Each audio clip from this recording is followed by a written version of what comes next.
मैं doctor Atul Kumar Bhatnagar, department of chemistry, SRLS government PG college Kaladera से आज के इस ई लेक्चर में, जो कि बीएससी पार्ट सेकंड के स्टूडेंट्स के लिए तैयार किया जा रहा है, मैं आप सबका स्वागत करता हूं। अपना जो टॉपिक चल रहा है वो अभी यूनिट सेकंड का चल रहा है, एल्कोहल, मोनोहाइड्रिक एल्कोहल। और मोनोहाइड्रिक एल्कोहल में पहले अपन ने पार्ट वन में जो अभिक्रियाएं की थी वो की थी OH बॉन्ड के क्लीवेज की, OH बंध के टूटने की। आज के इस ई लेक्चर में अपन जो एल्कोहल की रिएक्शन करेंगे वो ऐसी रिएक्शंस होंगी जिसमें कार्बन ऑक्सीजन का जो बॉन्ड है, बंध है, कार्बन ऑक्सीजन बंध, वो टूटेगा। उसके कारण एल्कोहल कौन कौन सी अभिक्रियाएं प्रदर्शित करता है, इसका अपन स्टडी करेंगे। एल्कोहल की अभिक्रियाएं, एल्कोहल की अभिक्रियाएं जो हैं वो पार्ट वन में भी अपन ने स्टडी किया था। एल्कोहल दो प्रकार की अभिक्रियाएं प्रदर्शित करता है। एक वे अभिक्रियाएं जिसमें OH बंध टूटता है, और एक वे अभिक्रियाएं जिसमें कार्बन ऑक्सीजन बंध टूटता है। पहले प्रकार की अभिक्रिया जिसमें OH बंध टूटता है अपन कर चुके हैं। आज अपन स्टडी करने जा रहे हैं वो है कार्बन ऑक्सीजन बंध के टूटने से होने वाली अभिक्रियाएं। कौन सी हैं ऐसी अभिक्रियाएं? जब कार्बन में ऑक्सीजन बंध जुड़ा हुआ है और ऑक्सीजन बंध अपना कार्बन के साथ बंध तोड़ता है तो इलेक्ट्रॉन अपने साथ ले जाता है, जिसके फलस्वरूप जो हाइड्रोक्सिल आयन टूटा, OH समूह टूटा, उसके ऊपर एक ऋण आवेश होता है।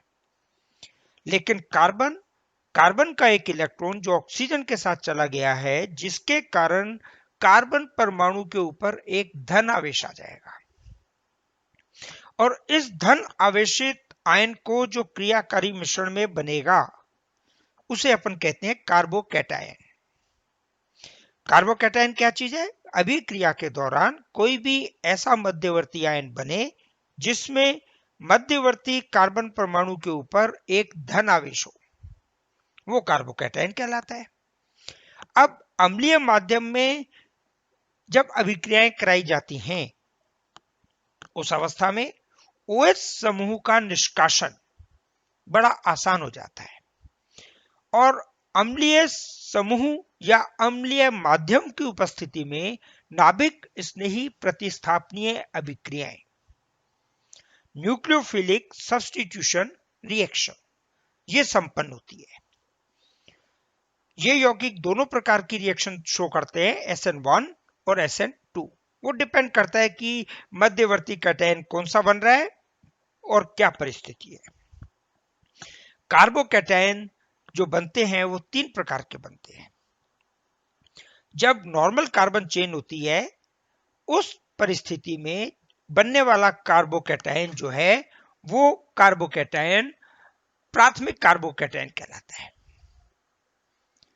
यदि मध्यवर्ती कार्बन परमाणु के साथ दो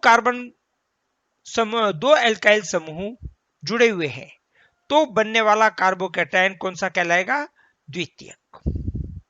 और यदि मध्यवर्ती कार्बन परमाणु जिस पर धन आवेश है उसके साथ तीन एल्काइल ग्रुप जुड़े हुए हैं, कार्बन ग्रुप जुड़े हुए हैं, कार्बन समूह जुड़े हुए हैं, उसको अपन कहते हैं तृतीयक कार्बोकैटायन। यदि अपन स्थायित्व की बात करें तो तृतीयक कार्बोकैटायन सबसे ज्यादा स्थायी है।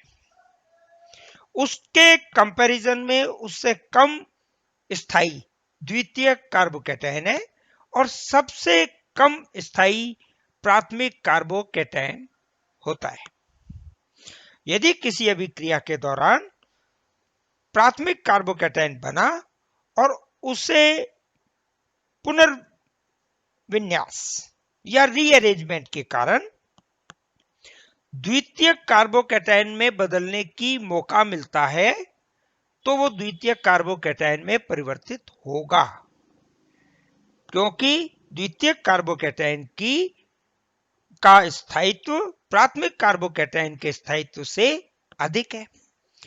कोई भी यौगिक बनेगा वो सबसे पहले स्थायित्व को देखेगा, यदि उसको स्थायित्व प्राप्त होता है तो वो उस अभिक्रिया को प्रदर्शित करेगा।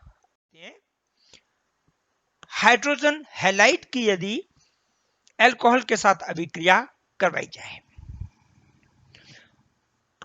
अल्कोहल ROH, अभिक्रियाएं कौन सी अपन पढ़ रहे हैं जिसमें R और ऑक्सीजन या कार्बन और ऑक्सीजन का बॉन्ड टूटेगा। तो जो लिविंग ग्रुप है, जो हटने वाला या निष्कासित होने वाला समूह है, वो कौन सा है? OH। अपन ने OH को लाल इंक से प्रदर्शित किया है और ये अभिक्रिया कर रहा है किसी भी हैलोजन हैलाइड से, अम्ल से, HX। सूत्र क्या है? HX। HX में अभिक्रिया जो करेगा वो हाइड्रोजन करेगा, जिसे अपन ने लाल इंक से प्रदर्शित किया है। तो ये वाला हाइड्रोजन इस OH के साथ अभिक्रिया करेगा और अभिक्रिया करके ये X के साथ बॉन्ड तोड़ेगा, वो कार्बन के साथ बॉन्ड तोड़ेगा और अपने को जो यौगिक प्राप्त होगा वो कौन सा प्राप्त होगा? RX, क्योंकि वाटर तो निकल गया और ये X जिस पे ऋणावेश आएगा हाइड्रोजन के हटने के कारण, ये जाकर के जुड़ जाएगा इस कार्बन परमाणु से जिसके पास धन आवेश उत्पन्न है। कंपाउंड क्या बन गया? Alkyl halide. एल्काइल हैलाइड जो बना, अपन उदाहरण ले लेते हैं। उदाहरण में सबसे छोटा एल्कोहल अपन लेते हैं तो वो है मिथेनॉल, CH3OH। रिएक्शन करेगा HX से, वाटर मॉलिक्यूल निकल गया और X जो है हैलाइड एटम जो है वो X माइनस के रूप में उपस्थित होगा क्रियाकारी मिश्रण में। वो रिएक्शन करेगा CH3+ से और उत्पाद बनाएगा, प्रोडक्ट बनाएगा CH3X प्लस एक अणु वाटर का निकल जाएगा। दूसरा कोई अल्कोहल ले तो दूसरा अल्कोहल इथेनॉल, C2H5OH, जिसे अपन CH3CH2 भी कुछ किताबों में लिखा हुआ मिल सकता है। तो इथेनॉल में C2H5OH में OH भाग जो है, अल्कोहल समूह जो है, वो क्रिया करेगा HX से, वाटर निकल जाएगा, C2H5X एथिल हैलाइड बन जाएगा और एक अणु जल का प्राप्त होगा। अब हैलाइडों में अपन क्रियाशीलता देखें तो हैलाइड अम्लों में या हैलाइडों में जो क्रियाशीलता मिलेगी वो HI सबसे ज्यादा क्रियाशील है, उससे कम HBr और सबसे कम HCl। हाइड्रोजन क्लोराइड एसिड जो है वो सबसे कम क्रियाशील है इन तीनों हैलाइड अम्लों में। अभिक्रिया विधि क्या है इस अभिक्रिया की या ऐसी अभिक्रियाओं की? तो पहली चीज है, अभिक्रिया जो है वो अम्लीय माध्यम में हो रही है। अम्लीय माध्यम का मतलब H+ आयन क्रियाकारी मिश्रण में उपस्थित है।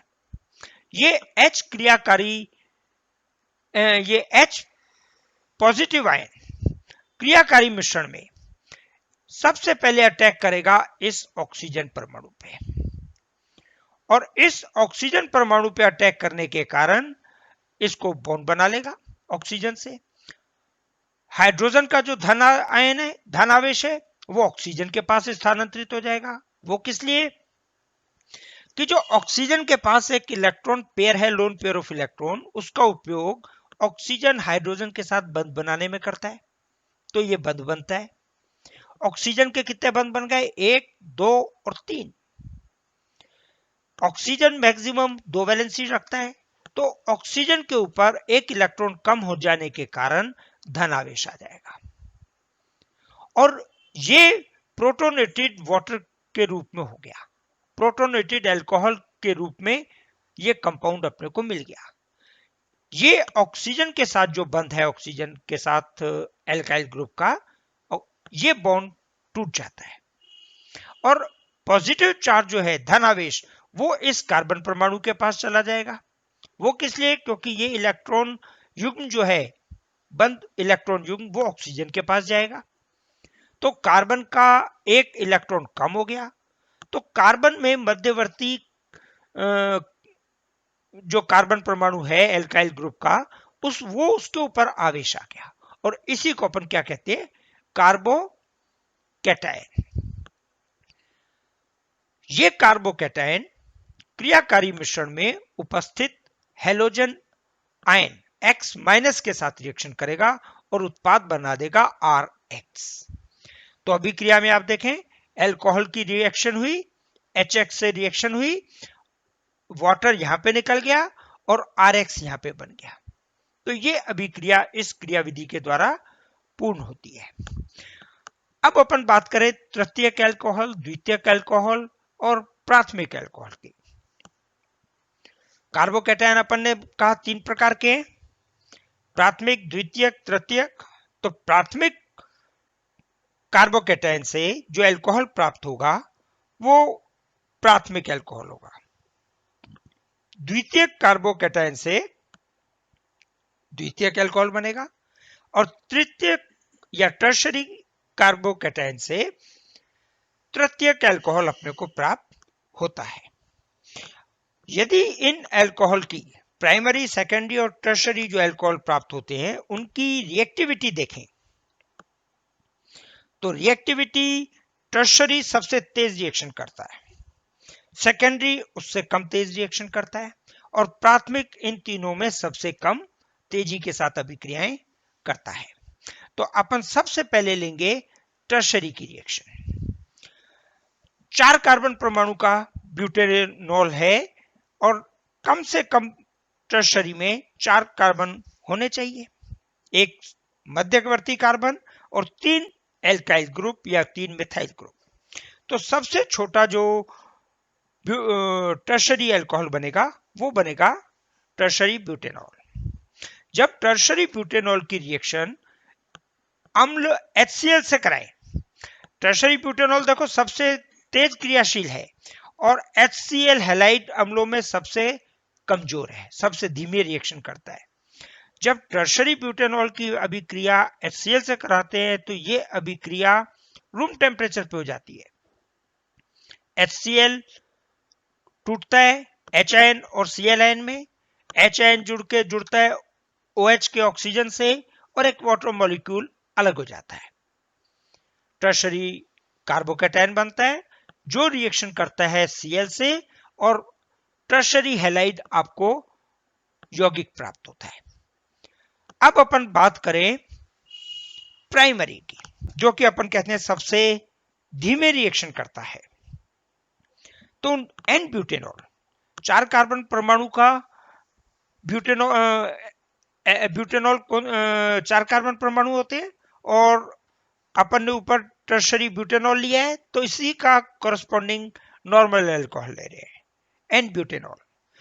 एन ब्यूटेनॉल CH3 CH2 दो बार लिखने के बजाय अपन ने लिख दिया है C2H4, कोई फर्क नहीं पड़ेगा।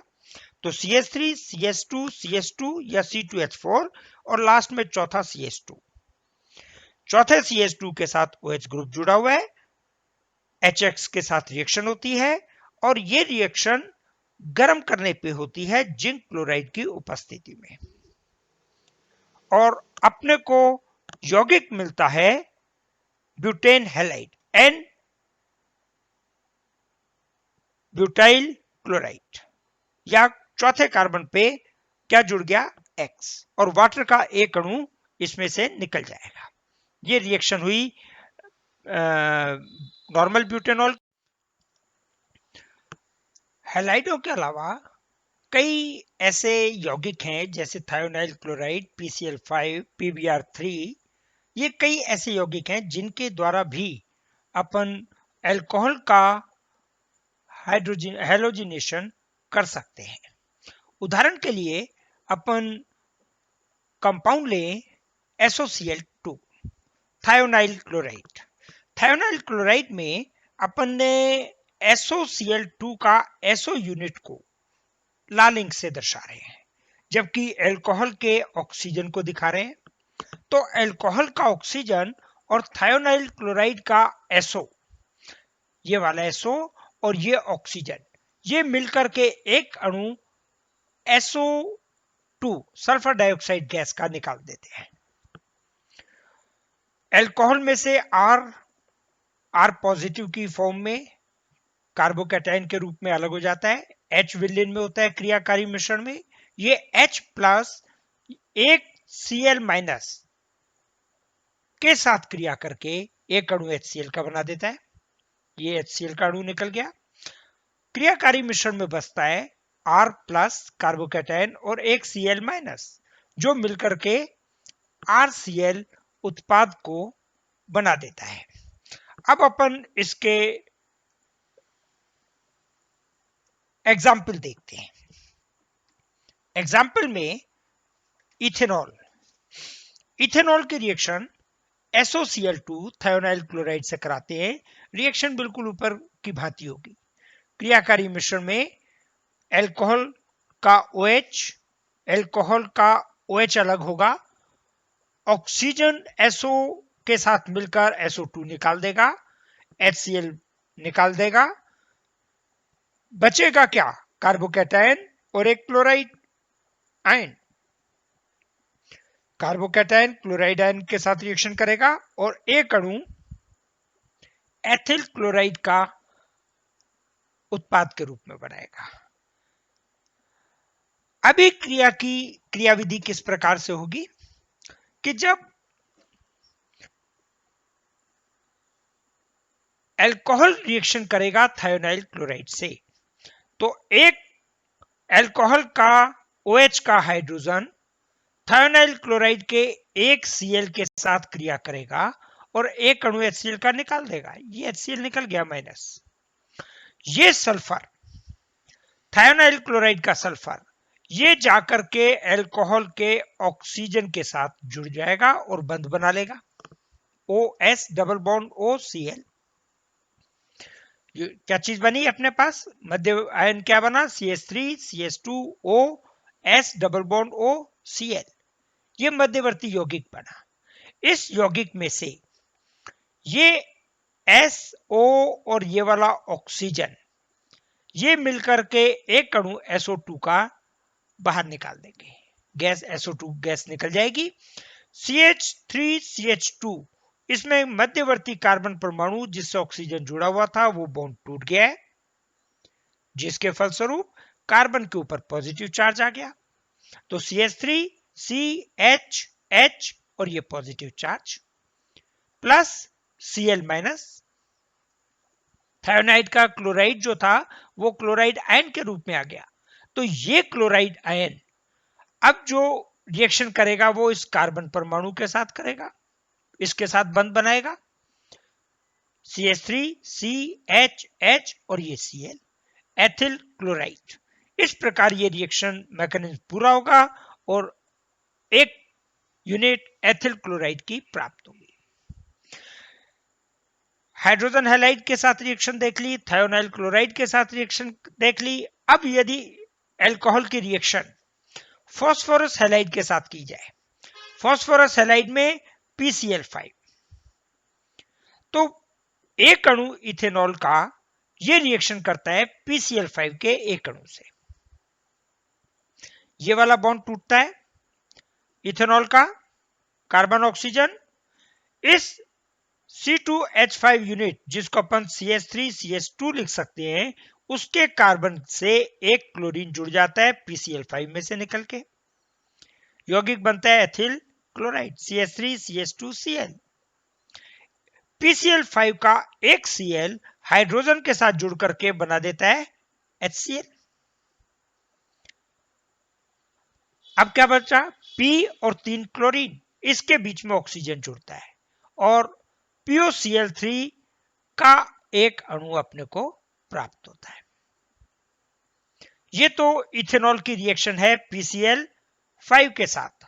यदि PCl5 की जगह PBr3 लिया जाए, फास्फोरस ट्राइब्रोमाइड, तो भी क्रिया क्या होगी? फास्फोरस ट्राइब्रोमाइड या ट्राई फास्फोरस हैलाइड के साथ अभिक्रिया करते समय 3 अणु अल्कोहल के काम में आएंगे। ये 3 C2H5 एल्काइल यूनिट ये रिएक्शन करेगी 3 Br3 से और 3 अणु एथिल ब्रोमाइड के अपने को प्राप्त होंगे।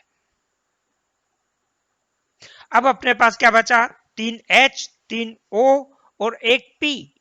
ये फास्फोरस एसिड मिलकर के फास्फोरस एसिड बनाएंगे H3PO3।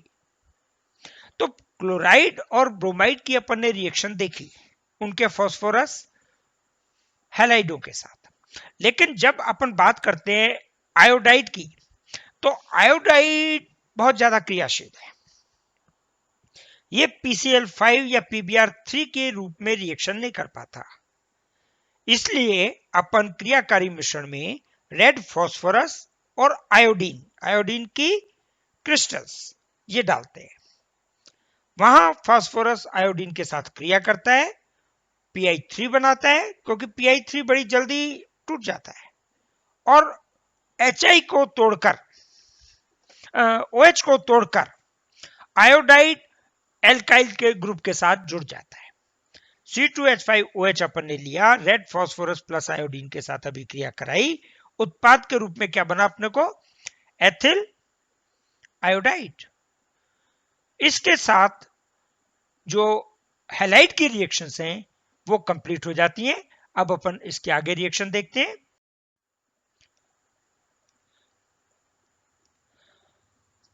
नेक्स्ट रिएक्शन जो है वो रिएक्शन है निर्जलीकरण की, कि डिहाइड्रेशन हो। अल्कोहल के मॉलिक्यूल में OH समूह जुड़ा हुआ है और साथ वाले कार्बन परमाणुओं के पास हाइड्रोजन है। तो अल्कोहल में निर्जलीकरण की रिएक्शन बड़ी आसानी से होती है और निर्जलीकरण की रिएक्शन जो है वो कार्बोकैटायन के माध्यम से होती है। जिस कार्बन परमाणु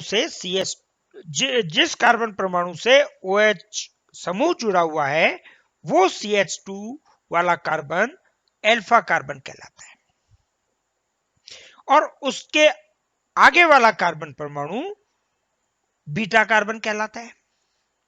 तो अल्फा कार्बन परमाणु जिससे OH समूह जुड़ा हुआ है वो OH बीटा कार्बन परमाणु के H के साथ मिलकर एक अणु जल का निकाल देता है। और यदि किसी कार्बन श्रृंखला में परिस्थिति ऐसी हो कि 2 पोजीशन ऐसी हो जहां से हाइड्रोजन निकल सकता है या हाइड्रोजन का निष्कासन हो सकता है, उस परिस्थिति में किस कार्बन से हाइड्रोजन परमाणु जाएगा इसका निर्धारण किया जाता है सेट-जेफ नियम के अनुसार। चाहे किसी भी कार्बन परमाणु से CH2 से जुड़े हुए, अल्फा से जुड़े हुए 2 कार्बन परमाणु या एक कार्बन परमाणु, किसी भी कार्बन परमाणु से हाइड्रोजन जाए, जल का अणु निकलेगा और यौगिक में असंतृप्तता उत्पन्न होगी। इस अभिक्रिया को अपन क्या कहते हैं? निर्जलीकरण की अभिक्रिया। और निर्जलीकरण की अभिक्रिया या तो सांद्र सल्फ्यूरिक अम्ल की उपस्थिति में होती है या गर्म एल्यूमिना Al2O3। गर्म Al2O3 के ऊपर से अल्कोहल को प्रवाहित किया जाता है, उस परिस्थिति में भी निर्जलीकरण की अभिक्रिया होती है। तो ये अपना सिंपल प्रोपेनॉल अपन ने लिया। इस प्रोपेनॉल में ये वाला अल्फा कार्बन है, ये वाला, और ये वाला बीटा कार्बन है। इसमें एक ही कार्बन है जिससे हाइड्रोजन जा सकता है, इसके साथ कोई अन्य कार्बन जुड़ा हुआ नहीं है। तो सल्फ्यूरिक अम्ल की उपस्थिति में ये OH और ये हाइड्रोजन ये मिलकर के एक अणु जल का निकाल देंगे, जो अपन ने इधर लाल इंक से दिखाया है। कंपाउंड क्या बनेगा? CH3 CH double bond CH2। ये यौगिक आपको प्राप्त हुआ। इसकी क्रियाविधि कैसे होगी? अपन ने कहा अम्ल की उपस्थिति में, सल्फ्यूरिक अम्ल की उपस्थिति में अभिक्रिया हो रही है। इसका मतलब क्रियाकारी मिश्रण में H आयन मौजूद है। ये H आयन OH के ऑक्सीजन के पास जाके उससे जुड़ते हैं ऑक्सीजन अपना एक लोन पेयर ऑफ इलेक्ट्रॉन इस हाइड्रोजन को देता है। यूनिट क्या बनती है? CH3 CH2 CH2 OH। ये तो पहले से जुड़ा हुआ है, ये हाइड्रोजन इसके साथ जुड़ गया और जो हाइड्रोजन पे आवेश था ये वाला, ये आवेश चला गया इस ऑक्सीजन के पास, तो OH प्लस हो गया। अब ये OH प्लस कार्बन और ऑक्सीजन के बीच का बॉन्ड यूं तोड़ देता है। ये बॉन्ड इस प्रकार से टूटता है कि जो बॉन्ड पेयर ऑफ इलेक्ट्रॉन है कार्बन और ऑक्सीजन के बीच में सहसंयोजक बंध बना है, उस बंध को बनने के लिए जो एक इलेक्ट्रॉन युग्म दोनों कार्बन और ऑक्सीजन के द्वारा दिया गया है, दोनों परमाणुओं के द्वारा दिया गया है, वो इलेक्ट्रॉन युग्म इस ऑक्सीजन के पास चला जाता है। तो एक अणु जल का निकल गया, ये जल का अणु निकल गया और इस कार्बन का इलेक्ट्रॉन चूंकि ऑक्सीजन के पास चला गया है, इसलिए कार्बन पे क्या आ गया? धन आवेश। और धन आवेश आते ही ये एक मध्यवर्ती आयन बन गया जिसे अपन क्या कहते हैं? कार्बोकैटायन। अब इस कार्बोकैटायन में ये बॉन्ड जो है लाल शाही से जो अपन ने हाइड्रोजन दिखाया है, वो वाला बॉन्ड, ये वाला बॉन्ड ये टूट जाता है, हाइड्रोजन अलग हो जाता है और इसका ये वाला आवेश हाइड्रोजन के पास चला जाता है, ये H प्लस या प्रोटॉन निकल गया। इस कार्बन की वैलेंसी फ्री हो गई, इसका चार्ज खत्म हो गया, तो इन दो कार्बन परमाणुओं के बाद जो अपन ने अल्फा और बीटा कहे थे यहां पे, ये दोनों कार्बन परमाणुओं के मध्य एक डबल बॉन्ड बन जाता है, ये अनसैचुरेशन क्रिएट हो गया, असंतृप्तता उत्पन्न हो गई, यौगिक क्या बन गया? प्रोपीन। अब ये तो स्थिति हुई 3 कार्बन परमाणुओं की। कार्बन परमाणु अधिक भी हो सकते हैं। अपन निर्जलीकरण की अभिक्रिया का अध्ययन करेंगे जिसमें 4 कार्बन परमाणु उपस्थित हो, अर्थात ब्यूटेनॉल में 4 कार्बन परमाणु हैं और एक OH समूह जुड़ा हुआ है। जब ब्यूटेनॉल की रिएक्शन सल्फ्यूरिक अम्ल की उपस्थिति में कराई जाती है या सांद्र सल्फ्यूरिक अम्ल से कराई जाती है, निर्जलीकरण अभिक्रिया होती है, लेकिन उत्पाद के रूप में जो 1 पोजीशन पर होना चाहिए था ब्यूटीन, 1 ब्यूटीन, नॉर्मल ब्यूटीन, ये बनना चाहिए, लेकिन ये बनता है माइनर, कम उत्पाद। मुख्य उत्पाद क्या बनता है? 2 ब्यूटीन, जो अनसैचुरेशन है, जो असंतृप्तता है, वो दूसरे और तीसरे कार्बन परमाणुओं के मध्य हो रही है, पहले और दूसरे के बीच में नहीं हो रही। इसीलिए ये आपसे कई बार पूछा जाता है एग्जाम में कि जब ब्यूटेनॉल की रिएक्शन H2SO4 सांद्र सल्फ्यूरिक अम्ल से कराई जाती है तो उत्पाद के रूप में 2 ब्यूटीन प्राप्त होता है, मुख्य उत्पाद। ऐसा क्यों होता है? तो उसके लिए अपन इसका रिएक्शन मैकेनिज्म करेंगे। क्रियाविधि में या रिएक्शन मैकेनिज्म में कोई अंतर नहीं है, सल्फ्यूरिक अम्ल की प्रेजेंस में रिएक्शन हो रही है, ठीक वैसे ही हो रही है। हाइड्रोजन आयन सबसे पहले रिएक्शन करेगा, ये वाला हाइड्रोजन आयन इस ऑक्सीजन से जुड़ेगा और ऑक्सीजन से जुड़ के O पे पॉजिटिव चार्ज आएगा, फिर ये वाला बॉन्ड टूट जाएगा, वाटर अलग हो जाएगा, माइनस H2O, तो पॉजिटिव चार्ज इस कार्बन पे आ जाएगा, ये वाला कार्बोकैटायन बनेगा, 1 डिग्री का कार्बोकैटायन, प्राथमिक कार्बोकैटायन, प्राइमरी कार्बोकैटायन।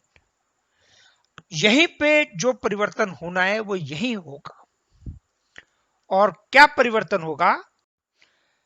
परिवर्तन इसमें यह होगा कि जो कार्बोकैटायन में पॉजिटिव चार्ज है वो टर्मिनल वाले कार्बन एटम पे है, अर्थात प्राइमरी कार्बोकैटायन बना है। शुरुआत में अपन ने पढ़ा टर्शरी कार्बोकैटायन सबसे ज्यादा स्थायी होता है, उससे कम स्थायी होता है सेकेंडरी कार्बोकैटायन, द्वितीयक कार्बोकैटायन, और सबसे कम स्थायी होता है प्राइमरी कार्बोकैटायन।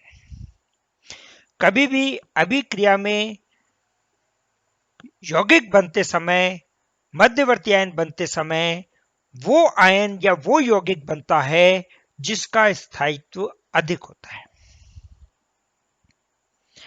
कार्बोकैटायन जो प्राइमरी कार्बोकैटायन बना है उसके पास इस अभिक्रिया में एक मौका है कि द्वितीयक कार्बोकैटायन में परिवर्तित हो जाए। कैसे? कि पुनर्विन्यास हो जाए, मॉलिक्यूल का रीअरेंजमेंट हो जाए, एटम्स रीअरेंज कर ले। और इस केस में, ऐसे केसेस में ऐसा होता है। जो कार्बन, कोने वाला कार्बन, सिरे वाला कार्बन परमाणु है जिसपे पॉजिटिव चार्ज है, ये पॉजिटिव चार्ज, ये वाला, ये पॉजिटिव चार्ज इस कार्बन परमाणु साथ वाले बीटा कार्बन परमाणु पर चला जाता है और बीटा कार्बन परमाणु से एक हाइड्रोजन ये चला जाता है इस कार्बन के पास। तो सिरे वाले कार्बन परमाणु पर कार्बन हाइड्रोजन परमाणुओं की संख्या हो गई 3 CH3 और बीटा कार्बन एटम जो था, सेकंड कार्बन एटम, उसके ऊपर एक हाइड्रोजन परमाणु घट गया और पॉजिटिव चार्ज आ गया। तो ये द्वितीयक कार्बोकैटायन बनने की स्थिति है, ऐसा रीअरेंजमेंट होता है। इसलिए अधिकतम ये जो प्राइमरी कार्बोकैटायन है वो द्वितीयक कार्बोकैटायन या सेकेंडरी कार्बोकैटायन में परिवर्तित हो जाते हैं। जब द्वितीयक में परिवर्तित हो गए, कार्बोकैटायन बन गया, तो इसके लिए ये वाला कार्बन परमाणु भी अवेलेबल है जिससे हाइड्रोजन प्रतिस्थापित हो सकता है। इसकी तुलना में इसके पास हाइड्रोजन भी कम है। तो क्या होता है कि तीसरा कार्बन परमाणु, ये वाला कार्बन परमाणु जो है, इसका हाइड्रोजन टूट के अलग हो जाता है, जबकि ये वाला धन आवेश पृथक हो जाता है।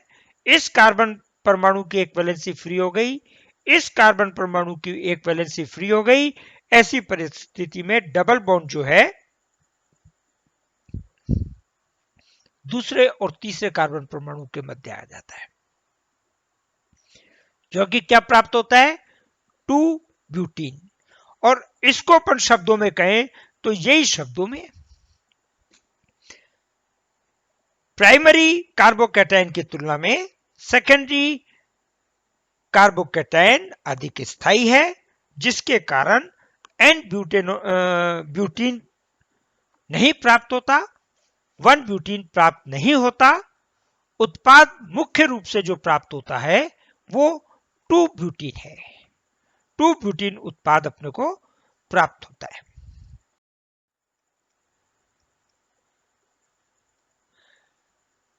अल्कोहल का निर्जलीकरण जो सल्फ्यूरिक अम्ल की उपस्थिति में किया गया वो 170 डिग्री पे किया जाता है।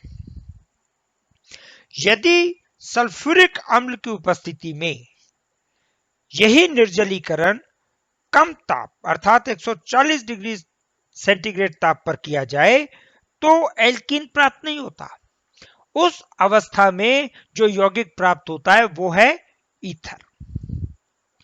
ROH, 2 अल्कोहल के अणु क्रिया कर रहे हैं, सल्फ्यूरिक अम्ल की उपस्थिति में क्रिया कर रहे हैं, लेकिन तापक्रम जो है वो कम तापमान है, 140 डिग्री सेल्सियस ही है।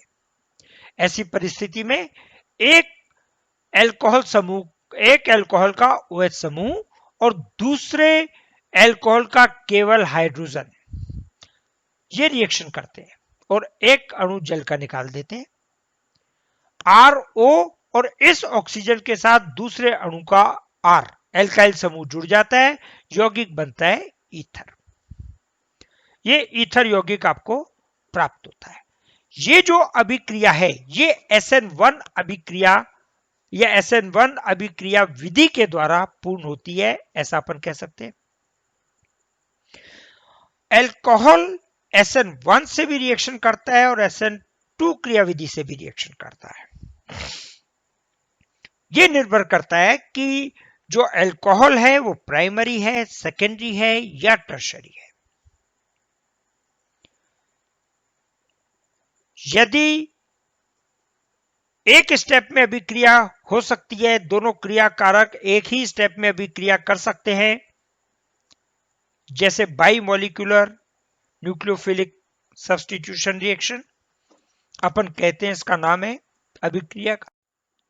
जैसे प्राइमरी एल्कोहल ये SN2 से रिएक्शन कर सकते हैं, सेकेंडरी एल्कोहल SN1 SN2 दोनों से ही रिएक्शन कर सकते हैं। डिपेंड करेगा मध्यवर्ती कार्बन परमाणु के साथ कौन से समूह जुड़े हुए हैं। और टर्शरी एल्कोहल SN1 से रिएक्शन करेंगे। एक समय में एक ही अणु क्रिया में भाग लेगा, यूनिमोलिकुलर न्यूक्लियोफिलिक सब्स्टिट्यूशन रिएक्शन। एक अणु नाभिक स्नेही प्रतिस्थापनीय अभिक्रिया। अब अपन इसकी नेक्स्ट रिएक्शन करते हैं अमोनिया के साथ। अमोनिया के साथ क्या रिएक्शन होगी वो अपन एक मॉलिक्यूल अल्कोहल की अभिक्रिया अमोनिया के साथ कराएं और रिएक्शन जो है वो कंप्लीट होती है उत्प्रेरक की उपस्थिति में। उत्प्रेरक कौन सा है? शुष्क ZnCl2। अभिक्रिया का ताप रखते हैं अपन 300 डिग्री। 300 डिग्री पे अमोनिया अल्कोहल के साथ रिएक्शन करती है और एक हाइड्रोजन अमोनिया का, अमोनिया में कितने हाइड्रोजन है? 3। नाइट्रोजन, एक हाइड्रोजन, ये दूसरा हाइड्रोजन और ये तीसरा हाइड्रोजन। एक हाइड्रोजन इसमें से हटता है और एक हाइड्रोजन इस OH के साथ रिएक्शन करता है। एक अणु जल का निकल जाएगा। अपने पास कार्बोकैटायन बचा CH3 CH2 जिसमें कार्बन पे प्लस चार्ज आएगा और NH2 बचा जिसपे माइनस चार्ज है।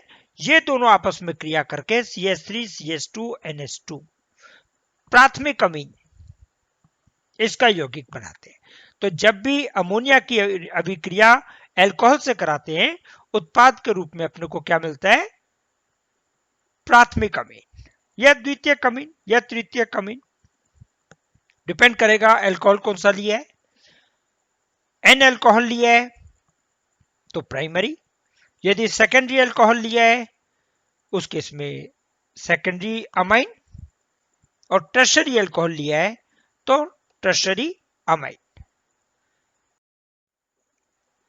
नेक्स्ट रिएक्शन है यदि अल्कोहल की अभिक्रिया अकार्बनिक अम्लों के साथ करवाई जाए। अकार्बनिक अम्ल कौन से हुए? HNO3 H2SO4, ये अकार्बनिक अम्ल है। तो HNO3 से रिएक्शन करवाने पर अल्कोहल का OH समूह रिएक्शन करता है HNO3 में जुड़े हुए OH के हाइड्रोजन से। एक अणु क्या निकल जाएगा? वाटर का। और ये वाला ऑक्सीजन, कौन सा ऑक्सीजन? NO3 का ऑक्सीजन, ये वाला ऑक्सीजन जिससे हाइड्रोजन हटा है, ये जाके जुड़ जाएगा इस कार्बन परमाणु के साथ। कंपाउंड बनेगा CH3 CH2 CH2O, O bonding हो गई है, और NO2 नाइट्रेट, एथिल नाइट्रेट अपने को यौगिक प्राप्त होगा।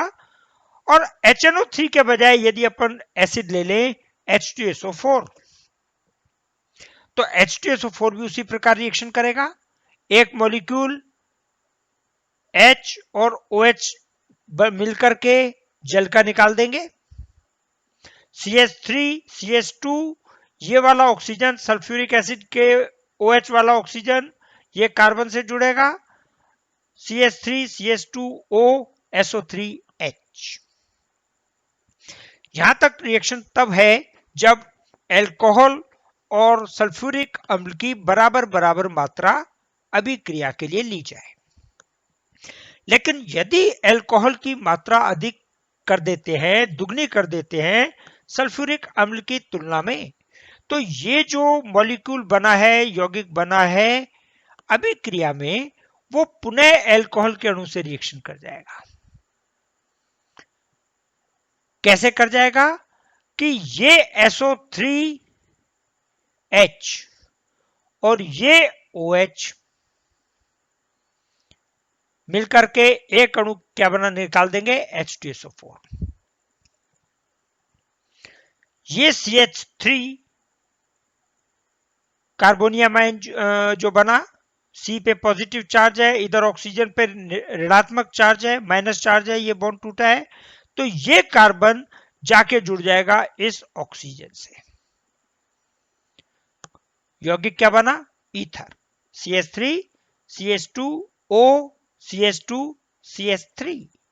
तो ये अभिक्रिया जो हुई, ये अभिक्रिया एक्सेस ऑफ अल्कोहल की हुई कि सल्फ्यूरिक अम्ल की उपस्थिति में अल्कोहल आधिक्य में लिया जाए तो यौगिक जो अपने को प्राप्त होगा वो ईथर प्राप्त होगा। नेक्स्ट रिएक्शन है हेलोफॉर्म की अभिक्रिया। हेलोफॉर्म की अभिक्रिया क्या है कि अपन सेकेंडरी अल्कोहल ले, सेकेंडरी अल्कोहल की क्लोरीन से अभिक्रिया कराई जाए, तो ये वाला हाइड्रोजन, मध्यवर्ती कार्बन का हाइड्रोजन और ये OH, ये दोनों हाइड्रोजन इसमें से निकल जाते हैं और क्लोरीन के एक अणु से रिएक्शन करते हैं, 2HCl माइनस हो जाता है। अब इस कार्बन परमाणु की एक वैलेंसी फ्री हो गई इस कार्बन की और एक वैलेंसी फ्री हो गई इस ऑक्सीजन की, तो इन दोनों के बीच में एक डबल बॉन्ड बन जाता है। तो कंपाउंड क्या बन जाता है, CH3 C double bond O CH3, मतलब कीटोन। तो अल्कोहल जो है वो क्लोरीन की उपस्थिति से क्रिया करके कीटोन में बदल गया। अब कीटो समूह वाले कार्बन परमाणु से जो दो CH3 ग्रुप जुड़े हुए हैं, एल्काइल मेथाइल ग्रुप जुड़े हुए हैं, दोनों कार्बन परमाणु सेम है, तो चाहे हाइड्रोजन ये वाला क्रिया करे चाहे हाइड्रोजन ये वाला क्रिया करे, उत्पाद कॉमन बनेगा। तो इसके तीन अणु, क्लोरीन के तीन अणु रिएक्शन करते हैं 3H के साथ में और 3HCl बाहर निकल जाते हैं। इसके बचे हुए 3Cl इस क्लोरीन के साथ जुड़ जाते हैं, मतलब क्लोरीन के परमाणु हाइड्रोजन के परमाणु को हटा देते हैं, प्रतिस्थापित कर देते हैं, रिप्लेस कर देते हैं। क्या बना compound, 3 क्लोरोएसीटोन CCl3 C double bond O CH3। इसकी रिएक्शन करवाई जाती है NaOH के साथ। तो NaOH में दो भाग बनते हैं, एक NaO और दूसरा भाग H। ये NaOH, ये वाला भाग NaO, ये जाके जुड़ता है इस कार्बन के साथ, इस बॉन्ड के टूटने के कारण ये बॉन्ड टूट जाता है। तो कंपाउंड क्या बना, CH3 COO Na, CH3 COO Na, sodium acetate.